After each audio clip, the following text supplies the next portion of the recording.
नमस्कार, 10 का दम आप देख रहे हैं। आपके साथ मैं हूं कंचन डोगरा नेगी और आइए 10 के दम का आगाज करते हैं बड़ी खबर के साथ।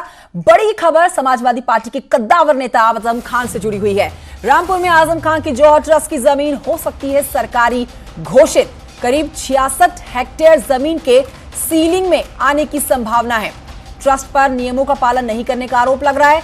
एसडीएम सदर ने ट्रस्ट के अध्यक्ष और सचिव को भेजा था नोटिस। अब जवाब ना मिलने पर एसडीएम सदर ने डीएम को भेजी है रिपोर्ट। एसपी सांसद आजम खान है जौहर ट्रस्ट के अध्यक्ष। बड़ी खबर कद्दावर नेता समाजवादी पार्टी के जिनको लेकर ही आ रही है, जिसमें आजम खान की जौहर ट्रस्ट की जमीन जो है वो सरकारी घोषित की जा सकती है। आज सुबह ही हमने आपको एक अपडेट दी थी कि आजम खान के खिलाफ एक और एफआईआर दर्ज हुई है। तो वहीं अब दूसरी तरफ ये खबर बहुत अहम, आजम खान के लिए चौतरफा मुश्किलों से घिरे हुए अब उसी कड़ी में एक और मुसीबत उनके सर पर आके गिरी है। अध्यक्ष हैं इस ट्रस्ट के। रामपुर में आजम खान के जौहर ट्रस्ट की जमीन सरकारी घोषित की जा सकती है। विशाल सक्सेना मेरे सहयोगी और जानकारी के साथ जुड़ गए हैं रामपुर से। विशाल, मुसीबतों का पहाड़ तो पहले ही टूटा हुआ है आजम खान पर, अब इसी कड़ी में एक और मुसीबत उनके सर पर गिर गई है आके। जी बिल्कुल, मैं आपको बताना चाहूंगा जिस तरह से जौहर ट्रस्ट जो जौहर यूनिवर्सिटी के लिए आजम खान ने बनाया था, जिसके आजम खान जौहर ट्रस्ट के अध्यक्ष है, उनकी पत्नी तजीब फातिमा उसकी सचिव है। तो इस समय जो आजम खान पर तो संकट के बादल छाए हुए हैं, साथ ही जौहर ट्रस्ट जो है उस पर भी संकट के बादल जो है मंडराने लगे हैं। जो मुलायम सिंह की सरकार थी, मुलायम सिंह की सरकार में जौहर ट्रस्ट के लिए एक अध्यादेश लाया गया था कि जो जमीन है वो छूट, इसमें कुछ छूट दी जाएगी। लेकिन ये जो जमीन के लिए जो क्या कहते हैं छूट दी गई थी, ये सिर्फ उसलिए दी गई थी कि जो जमीन खरीदी जाएगी उस खरीद पर जो है चैरिटी बिल का काम होगा और जो फीस रखी जाएगी उस ट्रस्ट के लिए वो भी कम रखी जाएगी, क्योंकि मानकों की अनदेखी की गई है, नियमों की अनदेखी की गई है। इसलिए एसडीएम सदर ने जब इसकी जांच की तो जांच के बाद उन्होंने डीएम को क्या कहते हैं रिपोर्ट सौंपी है, जिसके बाद जो जमीन जो है वो 12 एकड़ के जो अधिक जो जमीन है उस जमीन पर लगभग करीब 66 हेक्टेयर जो जमीन है वो अब जो सरकारी जमीन जो है घोषित करने की जो है क्या कहते हैं उसको हो जाएगी। क्योंकि इस मामले में बात दायर हुआ है, पहले इसमें क्यों बात क्या कहते हैं दायर किया कि पहले इसमें सुनवाई होगी, सुनवाई के बाद ही जो इसमें कार्रवाई की जाएगी। जी तो सुनवाई होगी पहले, उसके बाद ही कार्रवाई की जाएगी। बहुत शुक्रिया आपका विशाल इस जानकारी के लिए। विशाल सक्सेना मेरे सहयोगी बता रहे हैं कि सुनवाई होगी और उसके बाद कार्रवाई हो जाएगी और ये खबरें छनकर सामने आ रही है कि सरकारी घोषित हो सकती है रामपुर में आजम खान की जौहर ट्रस्ट की जमीन।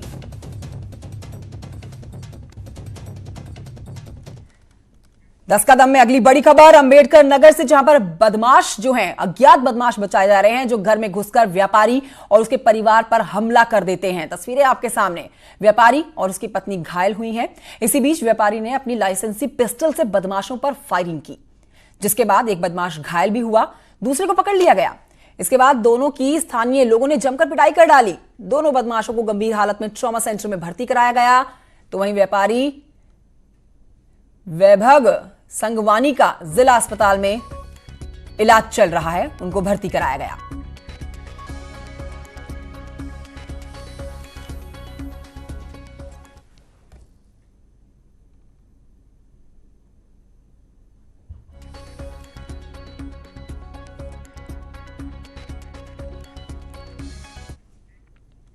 बढ़ते हैं आगे और बहराइच से एक भीषण हादसे की खबर आप तक पहुंचाते हैं। सड़क हादसा ये है जिसमें 3 युवकों की दर्दनाक मौत की खबर है।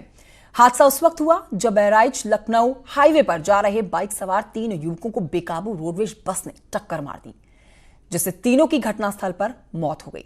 अब सूचना के बाद पहुंची मौके पर पुलिस ने बस को कब्जे में लेकर इस पूरे मामले की जांच शुरू कर दी है। डिग्री कॉलेज के पास मेन रोड पे ही रमुआपुर गांव के और जिकौली थाना जरवल के 3 व्यक्ति कैसे तरफ आ रहे थे। तो मौके पे लोगों को बताना कि कुछ रोडवेज द्वारा एक्सीडेंट हो गया है, तो इन तीनों की मौके पे मृत्यु हो गई थी। बढ़ते हैं आगे, फिरोजाबाद की खबर आप तक पहुंचाते हैं, जहां पर एक बेकाबू कार ने बाइक सवार को टक्कर मार दी, जिसके बाद बाइक खंभे से टकरा गई और हादसे में बाइक सवार युवक की मौत हो गई।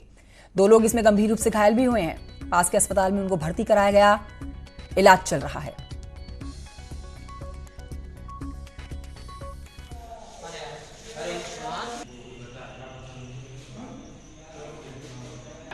तो फिरोजाबाद से बड़ी खबर, तस्वीरें भी आपके सामने है। बेकाबू कार ने बाइक को टक्कर मारी है और टक्कर इतनी जोरदार थी कि बाइक सवार युवक की मौके पर मौत हो गई। हरदोई में लखनऊ दिल्ली हाईवे पर पिहानी के पास तेज रफ्तार डीसीएम सड़क के किनारे बनी हुई झोपड़ी में घुस गई, जिससे उसमें मौजूद बुजुर्ग दंपति गंभीर रूप से घायल हुए हैं। बाद में इलाज के दौरान दोनों की मौत हो गई। हादसे के बाद डीसीएम का ड्राइवर जो है मौके से फरार बताया जा रहा है। पुलिस ने गाड़ी को जब्त कर लिया, ड्राइवर की तलाश शुरू कर दी। पिहानी क्षेत्र के ग्राम पंडरवा में सड़क के किनारे एक झोपड़ी बनी थी, उसमें एक दंपति रहता था, वृद्ध दंपति था। एक ट्रक उसमें घुस गई, वो ट्रक चालक उसको मिर्गी आ गई या किसी कारण से वह अचेतन की अवस्था में आ गया और घुस गई, उसमें दोनों की मृत्यु हो गई। खबर हमीरपुर से है, जहां पर दर्दनाक हादसे में एक मजदूर की मौके पर मौत हो गई। हादसा उस वक्त का बताया जा रहा है जब रिमझिम इस्पात फैक्ट्री के वायर प्लांट में काम कर रहे मजदूरों के ऊपर क्रेन का कुंडा टूटकर गिर गया, जिससे एक मजदूर की मौके पर मौत हुई। प्रबंधन ने जब मजदूर के शव को हटाने की कोशिश की तो मृतक के साथियों ने विरोध किया। इसके बाद प्रबंधन के लोग मौके से गायब हो गए। मृतक बिरखेरा गांव का निवासी था और 2 साल से फैक्ट्री में काम कर रहा था। हादसे के बाद मजदूरों ने हंगामा भी किया, प्रबंधन पर लापरवाही का आरोप भी लगाया। प्रबंधन ने मृतक के परिजनों को नियमों के मुताबिक मुआवजा देने का भरोसा दिया है।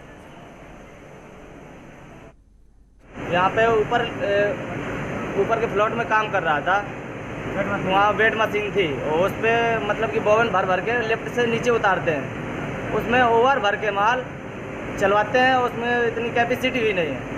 और उसके अलावा वो क्रेन टूट गई वहाँ से और उसके ऊपर बोवन गिर गई और वो मर गया तुरंत। और उसको कह रहे थे कि बोरी में भर के तुरंत सिक्योरिटी से फेंकवा रहे थे, वो तो हमने पकड़ा। खबर बुलंदशहर से है, जहां पर पुलिस और बदमाशों के बीच मुठभेड़ में 20,000 के इनामी बदमाश को गोली लगने के बाद गिरफ्तार कर लिया गया। पुलिस ने उसके 2 साथी गिरफ्तार किए हैं। पुलिस ने इनके पास से हथियार और चाकू भी बरामद किया। पुलिस और बदमाशों के बीच कई राउंड फायरिंग हुई। मुठभेड़ विशेष चेकिंग के दौरान सफदलपुर पुलिया के पास हुई। तस्वीरें आपके सामने। सामान काफी बरामद किया है इनके पास से, हथियार हैं इसमें शामिल और चाकू भी बरामद किए गए हैं। वाराणसी के नदेसर इलाके से खबर, जहां पर सुबह एक दुकान में आग लग गई। आग के कारण दुकान में रखा सारा लाखों का सामान जलकर खाक हो गया। लोगों ने फायर ब्रिगेड को सूचना दी। इसके बाद 6 फायर ब्रिगेड की टीम जो है वहां पर पहुंचती है और आग को बमुश्किल से काबू में ला पाती है।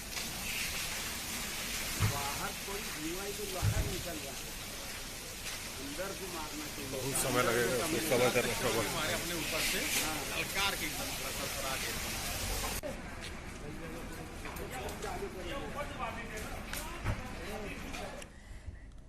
दस कदम में आगे बढ़ते हैं और अब आपको बताते हैं लखनऊ के काकोरी में देर रात ग्लास फैक्ट्री में आग लग जाने से हड़कंप मच गया। आग से फैक्ट्री की बड़ी मशीनें जो हैं स्टोर रूम में खाक हो गई और आग लगने से नुकसान का आकलन अब तक नहीं कर पाया गया है। ना ही यह पता लग पाया कि आखिर आग लगी कैसे। फायर ब्रिगेड की 2 दर्जन गाड़ियां मौके पर पहुंचती हैं और कड़ी मशक्कत के बाद आग पर काबू पाती हैं, आग को बुझा पाती हैं।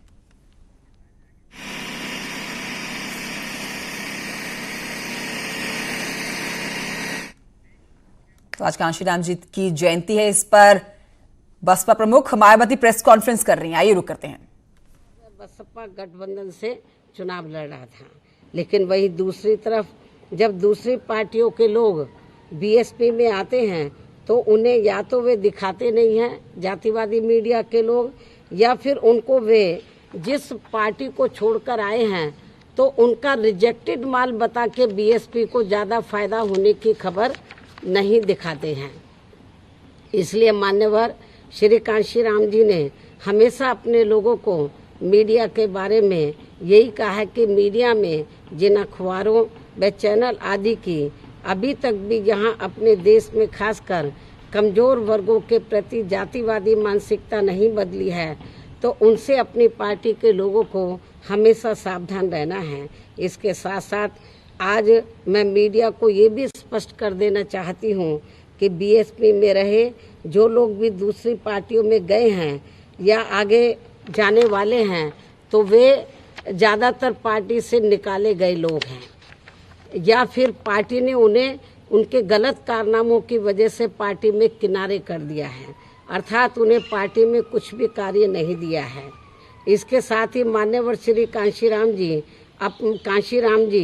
अपने जीते जी अपने हर कार्यक्रम में ज़्यादातर इस बात पर जोर देते रहे हैं कि हमें बहुजन समाज को न बिकने वाला समाज तैयार करना है, तभी ये समाज केंद्र व राज्यों की सत्ता में आसीन हो सकता है।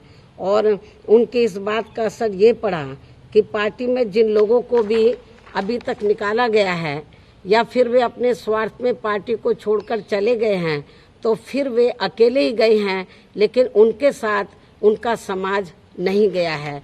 ऐसे अनेकों उदाहरण आप लोगों के सामने हैं। उत्तर प्रदेश ही नहीं, मध्य प्रदेश को भी आप ले लें तो वहाँ पर हमारा पूर्व में स्टेट का अध्यक्ष रहा श्री फूल सिंह बरैया, मान्यवर श्री कांशीराम जी के जीते जी वो बिक गया था, लेकिन आज उसकी हालत ये है कि समाज में लोग उसको कोई पूछने वाला नहीं है, वो अकेला गया, लेकिन उसके साथ उसका जो दलित वर्ग है वो नहीं गया। ऐसे महान व्यक्तित्व की आज जयंती पर जो हमारे बीच में नहीं रहे हैं, उनको मैं पूरे तहे दिल से अपने श्रद्धा सुमन अर्पित करती हूँ। साथ ही इस मौके पर मैं पूरे देश भर में उनके सभी अनुयायियों व शुभचिंतकों को भी हार्दिक बधाई व शुभकामनाएं देती हूँ, जो ये लोग विभिन्न स्तर पर आज उनकी जयंती मना रहे हैं। लेकिन इस समय पूरे देश में खासकर कोरोना का प्रकोप होने की वजह से इस बार ज़्यादातर हमारे लोग इनकी जयंती अपने घरों में ही मना रहे हैं तथा इनको विभिन्न रूपों में अपने श्रद्धा सुमन अर्पित कर रहे हैं। उन सभी का भी मैं हार्दिक दिल से आभार प्रकट करती हूँ। और अब अंत में मेरा इन सभी से ये भी कहना है कि वे इनके बताए हुए रास्तों पर चलकर वे यानी कि जो इनके अनुयायी हैं उनसे ये कहना है कि वे मान्यवर श्री कांशीराम जी के बताए हुए रास्तों पर चलकर अपने मसीहा व भारतीय संविधान के मूल निर्माता परम पूज्य बाबा साहब डॉक्टर भीमराव अंबेडकर के अधूरे पड़े कार्यों को पूरा करने के लिए रात दिन। तो कांशीराम जी की जयंती, इस पर आप बसपा प्रमुख मायावती को सुन रहे हैं, जो कह रहे हैं कि अब तक जितने भी मंत्री नेता पार्टी छोड़कर दूसरी पार्टी में गए हैं वो पहले से ही निकाले गए पार्टी के लोग हैं। लेकिन इसी पर आपको अपडेट दे दें कि आज पूर्व सीएम अखिलेश यादव लखनऊ में प्रेस कॉन्फ्रेंस करेंगे और खबर यह है कि कुछ बीएसपी के जो नेता हैं वो समाजवादी पार्टी में शामिल हो सकते हैं। और इससे पहले कल राष्ट्रीय कार्यकारिणी की बैठक हुई जिसमें सीएए के खिलाफ प्रस्ताव पास हुआ।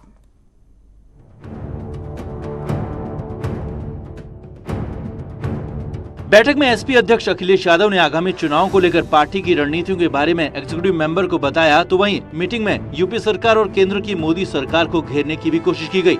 देखिए, आजम खान जैसा नेता है वो केवल उत्तर प्रदेश का नेता नहीं है, सारा देश का नेता है। उनका पर फर्जी मामला लेके आके उनको आज जेल में भेज दिया। मीटिंग में ये भी तय किया गया कि अब समाजवादी पार्टी के नेता हर योगी सरकार की नीतियों के खिलाफ प्रचार करेंगे। हर महीने की 22 तारीख को एसपी कार्यकर्ता ब्लॉक लेवल पर पोल खोल अभियान चलाएंगे। भाजपा की नफरत की राजनीति का परिणाम है कि समाजवादी पार्टी के नेताओं और कार्यकर्ताओं का उत्पीड़न योजनाबद्ध तरीकों से किया जा रहा है। समाजवादियों ने आरोप लगाया कि योगी सरकार प्लानिंग के तहत एसपी कार्यकर्ताओं को परेशान कर रही है, जिसके खिलाफ अब हर महीने समाजवादी कार्यकर्ता साइकिल रैली भी निकालेंगे। अलाउद्दीन, न्यूज़ 18, लखनऊ। 10 का समय ब्रेक के बाद आपका स्वागत है। बड़ी खबर आपको बताएंगे, कोरोना वायरस को लेकर ये बड़ी खबर है, लखनऊ से आ रही है। कोरोना पर सतर्कता, मास्क और सैनिटाइजर्स को लेकर अभियान है। आज सुबह 11 बजे से शाम के 5 बजे तक होगा औचक निरीक्षण। मेडिकल स्टोर्स का होगा निरीक्षण। सिटी मजिस्ट्रेट और एसडीएम की बनाई गई ये टीम, जो इलाके के एएसपी इनके साथ में मौजूद रहेंगे। नगर निगम के जोनल अधिकारी भी साथ में रहेंगे। तो ये कोरोना पर सतर्कता है। औचक निरीक्षण 11 से 5 बजे का समय। मास्क और सैनिटाइजर्स को लेकर यह अभियान चलाया गया है उत्तर प्रदेश में और आज होगा औचक निरीक्षण।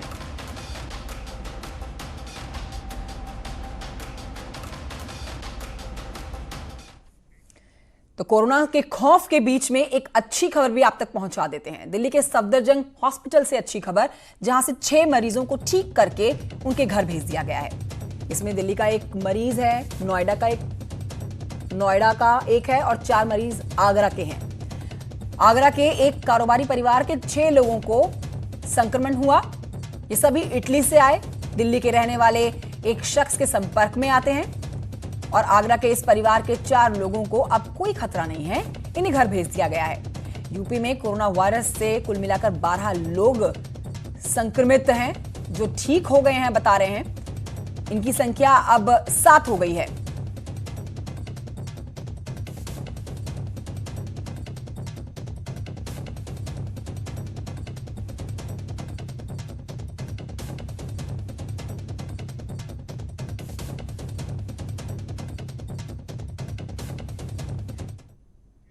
बड़ी खबर यूपी से है, जहां पर लगातार बेमौसम बारिश जारी है। इसके चलते न केवल सर्दी फिर से लौट आई है, बल्कि फसलों को भी भारी नुकसान हो रहा है।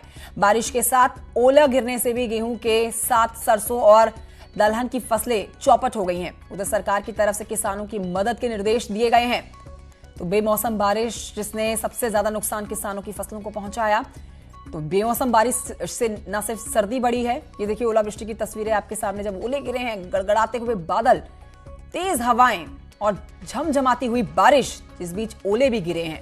लगातार उत्तर प्रदेश में बारिश हो रही है, लेकिन नुकसान किस तरह से फसलों को पहुंच रहा है, किसानों को बड़ी मार झेलनी पड़ रही है इस बेमौसम की बारिश से, वो आप समझ सकते हैं। कई फसलें हैं जो खराब हो गई हैं और कई ऐसी हैं जो खराब होने की कगार में हैं।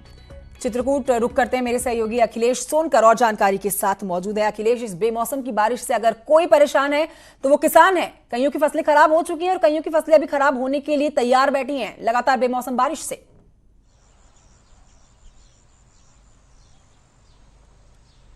जी बिल्कुल, जिस तरीके से बेमौसम बारिश हुई है चित्रकूट में, इससे पहले भी बेमौसम बारिश हुई है और ओलावृष्टि हुई थी, जिसमें लगभग किसानों को 40 से 50% जो फसल थी वो बर्बाद हो चुकी थी। लेकिन जो 13 मार्च को ओलावृष्टि हुई है उससे किसानों की पूरी फसल बर्बाद होकर नष्ट हो गई है। खेतों में पानी भर गया है, अब बिल्कुल से कोई भी फसल इसमें बची नहीं है। इसमें चना, अरहर, मसूर को काफी नुकसान हुआ है। किसानों ने दिन रात मेहनत करके अपनी फसल खेतों पे लगाई थी और उन्होंने सपना देखा था कि जब फसल तैयार हो जाएगी अपने सपनों को पूरा करेंगे। इसमें जो ओलावृष्टि हुई है इस सपनों में पानी फिर गया है। कुल मिलाकर जो किसानों की फसल थी वो पूरी बर्बाद हो गई है। लेकिन ऐसे में मुख्यमंत्री योगी आदित्यनाथ ने भी किसानों को दर्द समझते हुए कैबिनेट प्रभारी मंत्री नंद गोपाल नंदी को चित्रकूट भेजा था, जिन्होंने किसानों से मिलकर उनका दर्द जाना है और जल्द से जल्द अधिकारियों को निर्देश दिए हैं कि जो भी मुआवजा है उनको जल्द दिया जाए। चित्रकूट में कुल 36,000 किसान हैं जो इस ओलावृष्टि से प्रभावित हुए हैं और जिसमें 18,000 किसान हैं जो इससे प्रभावित हुए हैं बेमौसम की बारिश से, जिनकी फसलें खराब हुई हैं। अखिलेश, शुक्रिया आपका इस जानकारी के लिए।